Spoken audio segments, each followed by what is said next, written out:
College football season is right around the corner, so when you see international players making plays on the field at P5 programs this upcoming football season, I need you guys to know that their journey to get on the field for that college football program is completely different than any of the American-born players. Brandon Collier is the owner and founder of PPI Recruits. It's an international recruiting service that's helped over hundreds of athletes not only get discovered, but live their dream and play college football. BC's on the line now. BC, how's it going, my man? Where you at? Oh, it's great, man. I'm living in Germany, but I'm in Paris right now. I just took a trip to Paris this morning, so just enjoying the city. So I can call him BC. I'm going to give you guys a little context. We played football together at UMass, played against each other in the CFL, and I've kind of worked his camps over in Europe by about 4 countries. So when we talk about, and we're talking right now, we'll try and be professional. We'll throw some jokes in there. But I want you guys to understand how this recruiting database or this recruiting landscape is for these international players. So let's start off with talking to us about the DreamChasers Tour. How many different countries were represented, and what schools did y'all compete at? And what are some of the schools that not only offered your athletes but got commitments?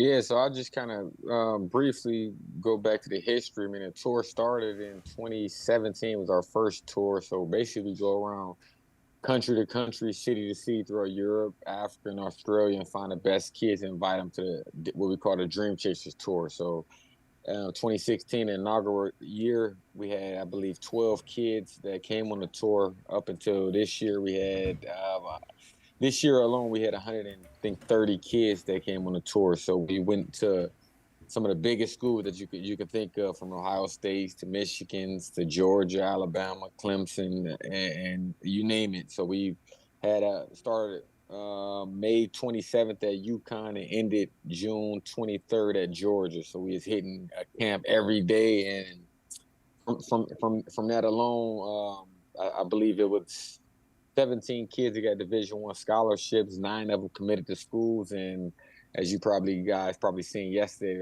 the biggest fish out of the group was Justin Okoronkwo from Germany, a linebacker that committed to University of Alabama. Man, first time that PPI has had a player commit to Bama, but you've got guys at Ohio State, Michigan, Charlotte, Georgia Tech, all over the country. And you've actually sent my dad, head coach at William & Mary. We got a player there as well. So I know about the journey. So tell these people, what's the hardest part of not only getting these kids recruited and offered, but enrolled into the school as well?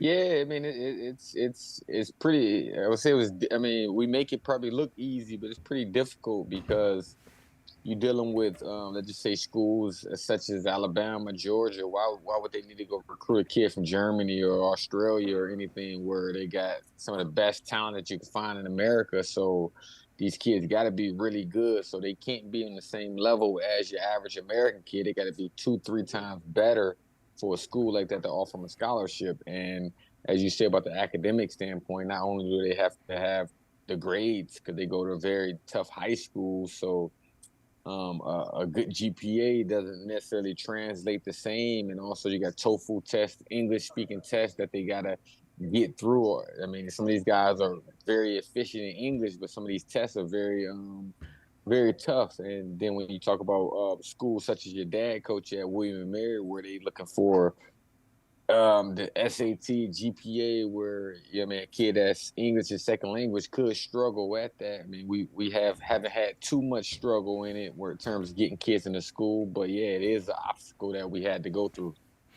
So who are some of the international players that's going to be on the field this year that we should definitely keep an eye out this upcoming season for? Okay, so I believe Georgia Tech, they got a defensive end out of Belgium, one of the first kids that I helped, named Sylvain Jan Joen from Brussels. I mean, I think he'll be the starting defensive end. He got a lot of NFL teams that's looking at him. Also, Julius Welshoff, he transferred from Michigan, one of the first kids I helped it as well, and he's a 6'7", 280-pound freakish athlete at defensive end. A lot of agents been calling me about him and saying he's got a draftable grade, so I think he'll do some great things at Charlotte.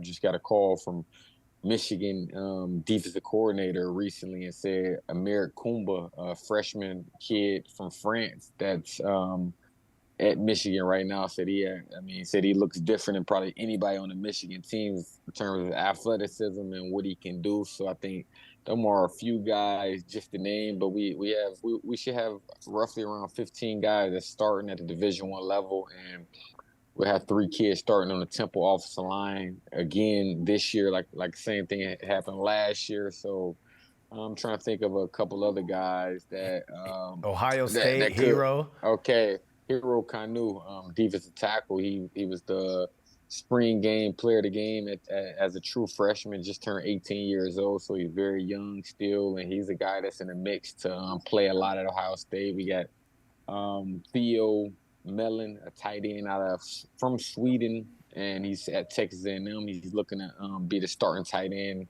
at Texas A&M this season. So, like I said, them guys, I think that you guys will hear a lot about this coming season, and just some future guys will be coming as well. I think about when you first started, when you would call out or reach out to programs and be like, I got an international kid, the way they kind of frowned upon having an international kid because there was a drop-off in athleticism. But let's switch over, because when you look at how the international players have adapted to the speed and the skill of the NBA game, the league is pretty much ran by the international players now. So how long do you think until international players are taking over the NFL? Man, it's going to happen sooner than you think. I would say the next 5 to 10 years for sure. If I had to guess, I would say the next 5 years, you're going to have so many guys that's from abroad, whether it's Europe, whether it's Africa, whether it's Australia, that you're like, man, you're not even going to look at them as international anymore. They're going to be some of the top players in the NFL. I know the NFL came to Munich, Germany last year for the first time. And they'll do 2 games in Frankfurt, Germany this year, and it was they put tickets on sale. 1.4 million people that tried to buy tickets, and of course I think the capacity is 70,000, which is sold out pretty easy. So the game is growing so much, and just like basketball, is only going to take a matter of time before some of these international kids are household names for the NFL. BC, out in Paris right now. I might have to take a paid time off day to come out and join you, man. But, hey, I appreciate the hard work. You've been grinding, man. Love you, bro, and keep going, bro. Man, I'm proud of you, man. Much love, and you know what it is, man. Just continue to strive, man. And like I said, this journey, you're a big part of it too, man. So thank you for all the support and help, man.